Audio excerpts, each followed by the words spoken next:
The village was so small that it didn't appear on most maps. Nestled between two dusty hills and far from the nearest town, it was a place where time stood still. Mud houses with cracked walls leaned against each other like tired old men. There were no streetlights, only flickering lanterns that burned until the oil ran out. But among these forgotten huts lived a boy whose dreams refused to shrink with his surroundings. His name was Arjun. Born into a family that couldn't afford a clock, let alone luxury, Arjun was the youngest of 4 children. His father had once been a carpenter but was now bedridden with a lung disease that had robbed his voice and breath. His mother did everything from cleaning floors to carrying bricks at construction sites. They lived in a one-room hut with a leaking roof and a torn curtain for a door. Every morning, before the sun rose, Arjun would carry a plastic jug to the hand pump nearly 2 kilometers away, hoping the water hadn't run dry. Then he'd help his mother boil rice or lentils, whichever was available. He ate quickly and left to deliver newspapers to wealthier villages, barefoot. But in his heart, Arjun carried something more valuable than gold. He carried a dream. School was a luxury Arjun couldn't always afford, but he still attended whenever he could. He wore torn uniforms passed down from his older brothers, and his shoes, once black, were now patchy and gray with holes big enough for pebbles to make their way in. His classmates mocked him, calling him rag boy and beggar genius. But Arjun never answered back. Instead, he stared at the blackboard like it was a window to another world. His favorite place was the school library. Though small and dusty, it held books that whispered possibilities into his ears. One day, while cleaning the shelves, he found a torn biography of APJ Abdul Kalam. He didn't know who he was. But the more he read, the more his eyes widened. This man was once a newspaper boy too. That day, something ignited inside Arjun. A thought. A belief. If he can do it, why not me? Arjun began saving leftover newspapers to teach himself English. Every night, under a flickering oil lamp, he copied words from headlines into a torn notebook and translated them using a borrowed Hindi-English dictionary. His mother often caught him awake past midnight, whispering, "Sleep, beta. You have work tomorrow." But Arjun would smile and say, "I'm dreaming with my eyes open." One day, a traveling NGO worker named Mr. Nair visited the school. He was looking for bright students to sponsor. Arjun's teacher nominated him half-heartedly, expecting him to fail. But when Mr. Nair asked Arjun in English, "What do you want to be?" Arjun replied, "A man who changes other people's lives." That was enough. Mr. Nair offered him a scholarship to a better school in the nearby town. Arjun's mother cried. She hugged him tight and whispered, "Your father would be proud." The town school was like another planet. There were fans in classrooms, real benches, and computers. The students wore polished shoes and carried expensive pens. Arjun felt like an outsider. They laughed at his accent, his smell, his past. But none of it broke him. He would clean the school toilets in exchange for extra classes. He'd do odd jobs, sweep floors, water gardens, carry lunch boxes, anything to afford notebooks. He befriended the librarian, an old lady named Mrs. D'Souza, who lent him biographies of scientists, inventors, and entrepreneurs. His favorite was Thomas Edison, a boy who failed countless times before lighting the world. "Failure is not opposite to success," Arjun muttered once, "it's a step toward it." As his studies advanced, so did his hunger.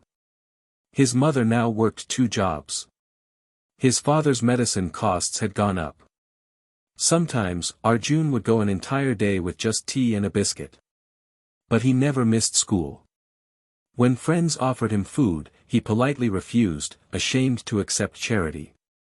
He started tutoring 2 younger kids from a nearby slum. In exchange, their mother gave him evening meals, dal and roti. He began saving the little money he earned, dreaming of starting something of his own one day. But dreams were expensive. And Arjun was still poor. One day, While waiting in line at a cyber cafe to use a computer, he saw a boy his age designing a logo for a client overseas. It paid more in 1 hour than his mother earned in a week. The internet, he realized, was a window of opportunity. Arjun started learning online during free hours. He'd watch YouTube tutorials, write notes, and experiment. He learned graphic design, basic coding, and how to pitch online clients. But internet time cost money. So he took a job at a local tea stall every evening, serving chai and cleaning tables. With those earnings, he bought 1 hour of internet each night. Every second of that hour was precious. He built a portfolio and started applying to freelance gigs on international platforms. Rejection followed rejection. But he remembered Edison's words, "I have not failed. I've just found 10,000 ways that won't work." And finally, after 83 attempts, someone gave him a chance. A $5 logo job from a bakery in Canada. Arjun cried that night. Not because of the money. But because someone, somewhere in the world, had trusted him. That first gig became the seed.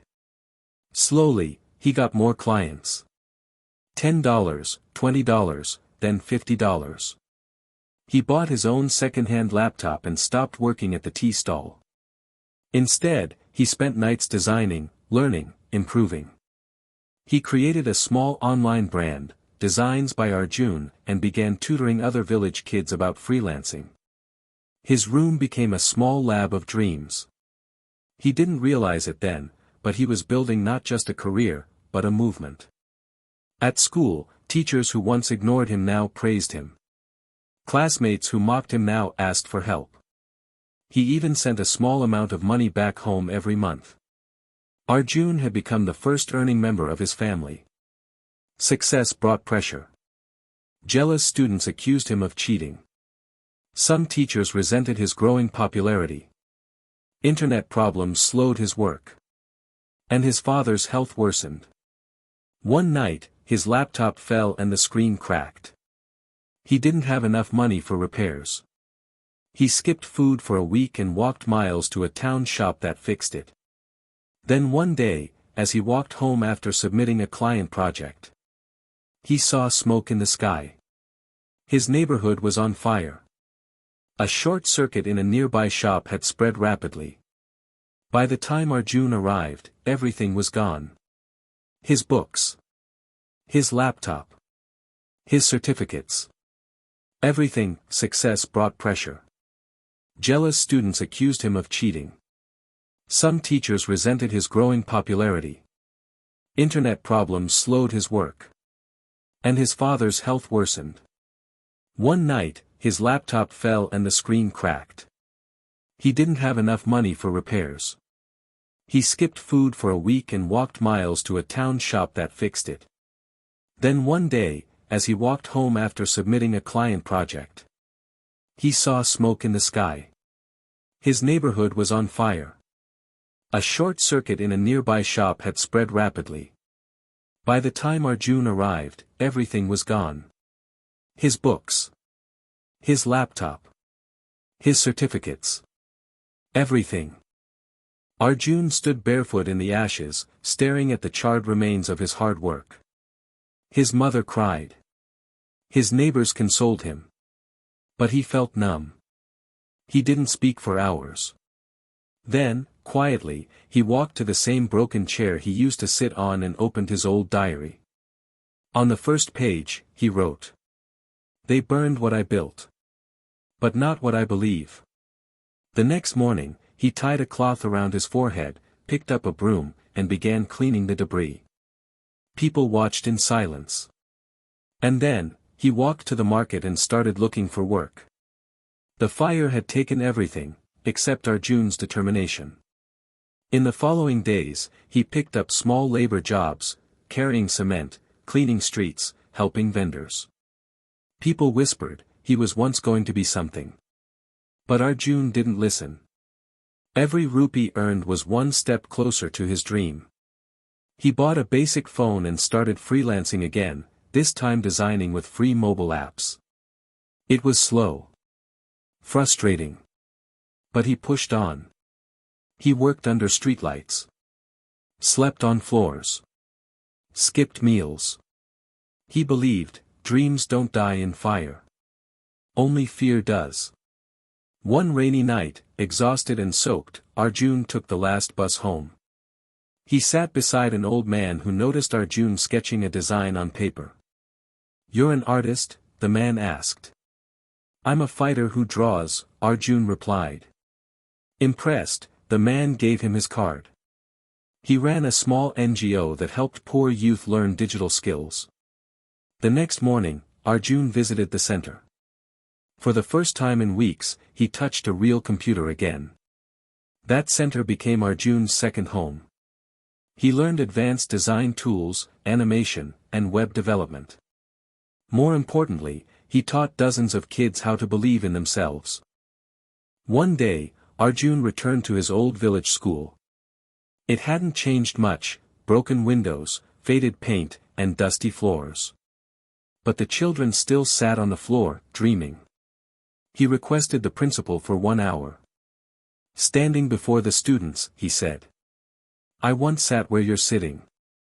I had no shoes, no books, no hope. But I had a question I asked myself every day. What can I do today that my future self will thank me for? Start with one small step. Then another. That's how you climb." He donated new books, computers, and even started a weekend digital literacy program there. Arjun's company grew, slowly but surely. He focused on clients who shared his values: education, kindness, and growth. He never overcharged. He often worked for free for underprivileged schools and small charities. He named his company Dreamspire Studios, a blend of dream and inspire. He wasn't chasing millions. He was chasing meaning. A major turning point came when an international education startup featured him in a blog titled, "From Poverty to Power, The Story of Arjun Singh." That single article changed everything. Overnight, he got flooded with projects, interviews, podcast invitations, and mentorship requests. With his savings, Arjun bought a modest house near his village, a real house, with a tiled roof, running water, and electricity. He brought his mother home and gave her the kitchen she always dreamed of. She cried, holding his hand, saying, "Your father would have been proud." He framed his father's photo in the living room with the words, "For the man who gave me silence, but never gave up on me." He also paid for his sister's wedding and his brother's education. He was no longer just Arjun. He was a provider, a leader, and an inspiration. Arjun was invited to speak at colleges, tech events, and international webinars. His TEDx talk, titled "The Internet Saved Me," went viral. He spoke not with flashy words, but with raw truth. "I failed many times. I cried alone. I wanted to quit. But I didn't. Because if I quit, I would stay poor forever, not just in money, but in spirit." He became a voice for poor children across India. He launched Project Yudin, a non-profit that trains rural kids in freelancing and digital skills. Years passed, but Arjun never changed. He still wore simple clothes. Still walked to his village every Sunday. Still lit candles for his father. He turned his small school program into a nationwide initiative. Students from 500-plus villages learned coding, design, and storytelling. He started writing his autobiography, The Boy Who Kept Walking. One reviewer said, "This is not just a story, it's a blueprint for how to rise when the world expects you to stay down." To the child with no shoes, Arjun says, "You are not poor. You are preparing." To the teenager mocked for dreaming big, he says, "They laugh now because they're small. Your dreams are not." To the adult who has failed again and again, "You haven't failed. You're being tested. And you will rise." One night, Arjun looked at himself in the mirror. He saw the reflection of a man, and behind that, the shadow of the boy he once was, barefoot, tired, hungry, but filled with light. He picked up his old diary, the one that had survived the fire. On its last page, he wrote. They told me I had nothing. But I had a dream. And that dream had me. He closed the diary and whispered to himself. This is just the beginning. The screen fades to black.